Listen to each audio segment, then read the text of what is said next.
Hi guys, HyDra here and say, hope you're doing well and enjoying your take so far. Significant changes to Black Ops 6 potentially coming before the end of the season, with Trek confirming that Fringe, the legendary Black Ops 3 map, will be back in this title in the very near future. Now, this is too late for this Major 4 this weekend and for the entire season, much to the frustration of basically all the pro players who want this map in right now. But for the World Championship next month, would they change it? Certainly for the World Cup as well shortly after that. How does this tie in to all these jetpack rumours as well over the last few days? Very much enjoyed your thoughts in the comments. Hit the like button if you enjoy, subscribe if you're new as always, I greatly appreciate it. Let's get right into it, starting here honestly, because Mack mentioned yesterday, because DreamHack Stockholm has now been officially confirmed. Now, this weekend, I'm right here in Dallas, just 10-15 minute walk or whatever from the venue. Well excited for this weekend. DreamHack Dallas, of course, massive event, so many esports. I am Dallas. There's HaLo there, there's chess there, there's, I don't know, GeoGuessr there, there's all sorts of, like, StarCraft, there's all sorts of things going on, and I'm sure it's going to be buzzing all weekend, Friday, Saturday, Sunday. Obviously a shorter COD major than usual to compensate for that, but, you know, it could be shorter and better in some respects. So, DreamHack is potentially back on the menu for running Call of Duty events, and what we've seen with actually running this event in DreamHack or in partnership with DreamHack is probably a sign of things to come. There were other options for this event. We talked about Chicago being an option. I think OpTic probably wanted to host one up there. We know that Gentamates wanted to host an event potentially in Paris, but the CDL decided that this is the way that it makes sense, because presumably it's more cost efficient, right, to combine it with an event which is already going on and has loads of other things happening as well, so you can acquire the convention space for a more reasonable amount of money, I would imagine, because you're hiring the whole thing for a matter of a few days, rather than in COD, where it's smaller venues and it's even longer than that, usually 4 days. You've got to set up on the Wednesday. You know, it ain't cheap. I understand why it's going this way, but I think this will not be the ends of COD partnering with DreamHacks and also other maybe similar events to run similar type of tournaments. Now, the next DreamHack event, or at least the one that's been announced that could be relevant for us, is DreamHack Stockholm. Now, of course, Stockholm's in capital of Sweden, at the end of November.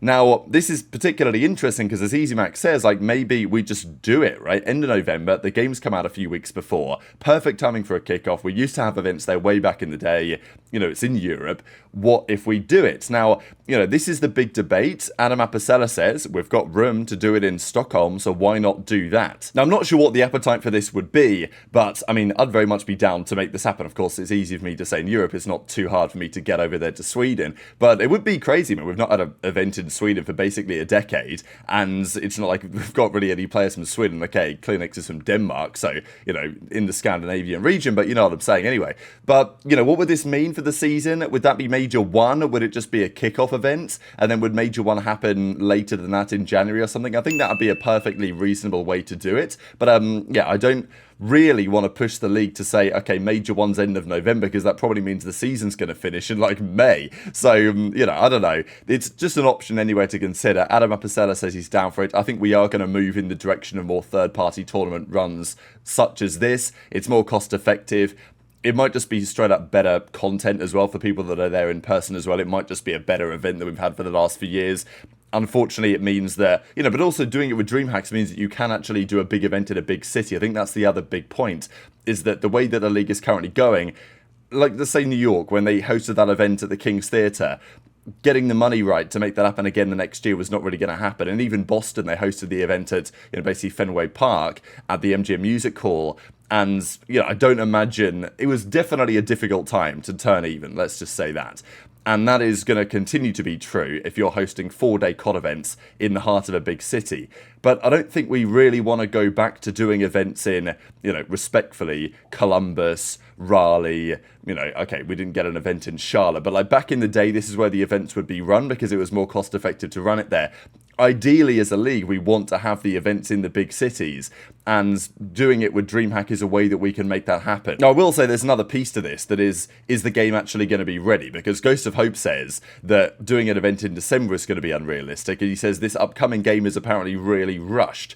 So, yeah, we'll see. Obviously, we don't know the launch date yet, but Look, back in the day, the event might be a bit broken, the game might be a bit broken, but you could still make it work. So I think we could do it. Obviously, I'd be in favour of it, doing the event at DreamHack Stockholm. I guess we'll see. We've got plenty else to talk about, though, as well, because Ghost of Hope also mentions some of the rumours around the new game, saying that Pick 10 is potentially coming back, which is particularly exciting. You know, again, it's one of those things that probably should never have been removed. But we'll see if any of this comes true. Omni movement with wall running. I don't really know. We talked about it yesterday, the double jumping. It's like, how does that work? How do we justify that our character can double jump when it's meant to be boots on the ground? So maybe that's not going to happen. I'm not really sure. Black Ops 2 maps remastered in a futuristic theme. I mean, now we're talking. And new maps as well.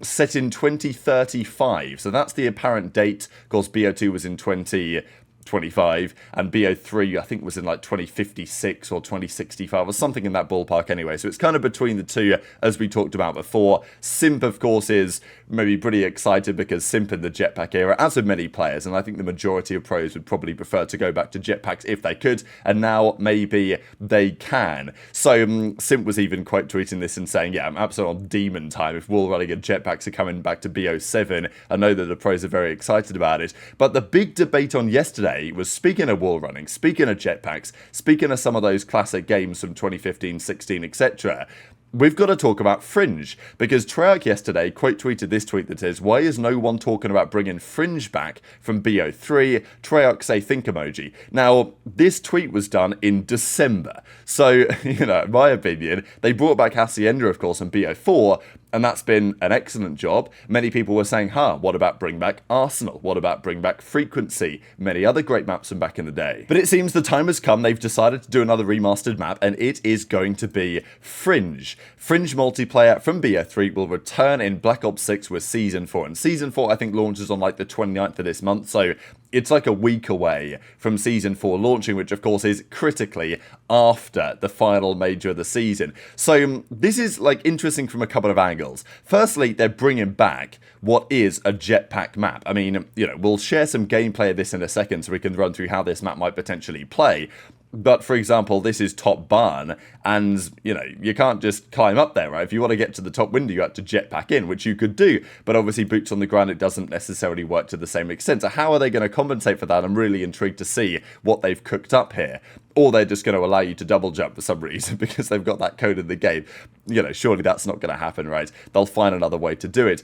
The frustration is for many people is that, well, hang on a second, Fringe is coming back, one of the most legendary ever maps in COD, and look, how it would work for boots on the ground is a different question, but it is still fundamentally a well laid out map. I think it would still work fine. The question for me was, okay, the track side of the map, like how would that work? And we'll see some examples of it in a second.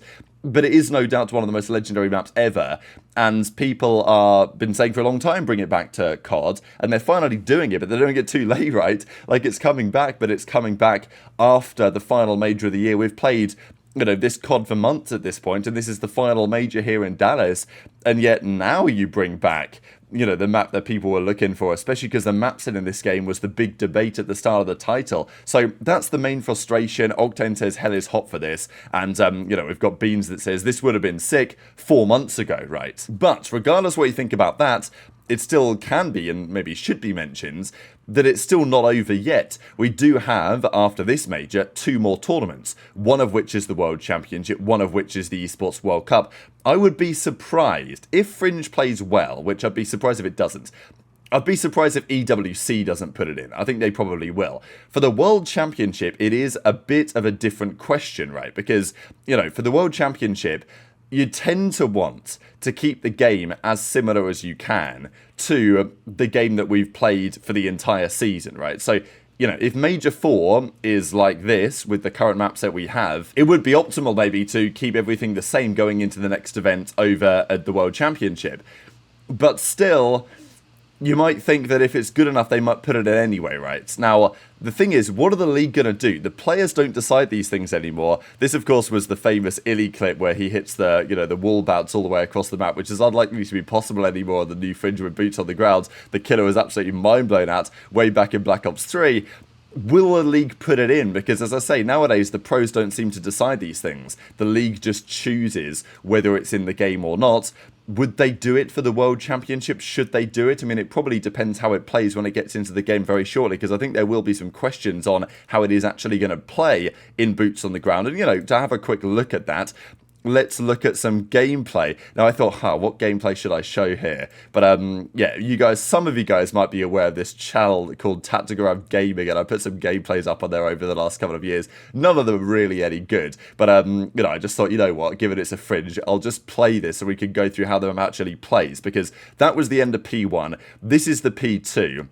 You obviously want to hold this side of the P2 because then Granny's is one of like the biggest money hills in the history of COD on the backside, and we messed this up here big time, right, because we end up spawning out. So anyway, I loved Fringe. It was a great map, but how it's going to play going forwards is a question, right? Now this hill largely should be okay, but as you'll tell as you watch this gameplay, right, like there's a lot of things. For example, this alley, if you can't wall run on the wall here, it's pretty difficult to get out, right? I mean, there's a couple of head glitches that you can try and hold, but it's not exactly easy. And for example, you know, to get up into top grandmas, to play at the back of this, it's just a map that was designed for jetpacks, right? It was a map that was designed for jetpacks, and not to say that it wouldn't play well, but my opinion has always been that from BO3, there were better maps to have when it comes to bringing them back for boots on the ground. Things like Stronghold, for example, I'll always talk about. But, you know, for example, this was one of the spots where you couldn't really do much jetpacking coming through tin, and you were just kind of screwed here, really. Like, there wasn't really much you could do, even if you were trying to use the movement to your advantage. But even, you know, what are they going to do? Add ladders? Add things that you can step up with into the top buildings? I mean, I guess that's going to be the solution, right? But, yeah, I'm not so sure how it's actually going to play out here. I did get guns there bad, by the way, but I messed up what I was saying, so I had to hit the little refresh regardless. But you see what I'm saying, right? Getting up into top grandmas from the back and then getting gravity spiked, definitely one of the moments of all time. The real question that I have about this, though, is the next hills. This, of course, is Granny's. The next hill is over down the tracks. And, yeah, the tracks are always the hill I thought that was questionable for boots on the ground. Because as you see this hill play out, we are always on the wall on this hill. There wasn't really much you can do. I mean, it's basically two big lanes up and down. Okay, you can stand here and hold this angle, but if you're chelling anything, you've got to be using the movement to some degree, and the wall running was such a critical feature of this particular hill that I'm not really sure how it's going to work when we go back to boots on the ground. I mean, like, just ignore that, please. Pretend you never saw that at all. But if we go back to the previous hills, this was when we played on the first rotation here. There were a few of us in the lobby then. But, like, you can see how we're playing this, right? So you're basically just on the walls, hitting like these slides, running down and everything like that. Like, that was how it was played. I'm not really sure how that looks going back to boots on the ground, but, you know, regardless, you know, there's so many kills I get here. Only one, not too bad. Do I gun the second guy? No, I get guns. Ignore that. Anyway, this is the map overview, if you guys aren't familiar with it, because I'm sure that there's plenty of guys out there who have not even really touched this game. Like, Black Ops 3, obviously I loved it, you guys know, you guys know about that, but this is the map layout. This was the central lane. Used to play uplink on this, but there used to be ones that you'd throw over the buildings that you could only throw like by wall running on the side of bricks. So anyway, that was P1, that was P2, P3, P4, and then back to the start. But crucially, it was played for everything, right? Like, we played Hardpoint on this, we played Capture the Flag on this, we played uplink on this, we played Search and Destroy on this. It was a great search map, I thought, as well. So it's going to be back in the game relatively shortly. Obviously, there's some frustrating about the fact that they've put it in now rather than putting it in earlier. But also, to be honest, I have my questions on really, like, how it's actually going to play for boots on the ground. I don't really know. I think there's other BO3 maps that I'd be more confident would play well. They're going to have to adapt some of it. But, look, it would be the perfect map to bring back for BO7 at this rate, given the rumours that we have. And as Zinni says, because we've got a month from Major 4 to Champs, I do think this map should be played. And I would be inclined to agree. I do think they should put it in. Obviously, I wish they'd have done it earlier, but it could be worse, I guess I would say. So very much interested to your thoughts on all of this stuff in the comments below. Hit the like button if you enjoyed, subscribe if you're new, take care, and I'll see you next time.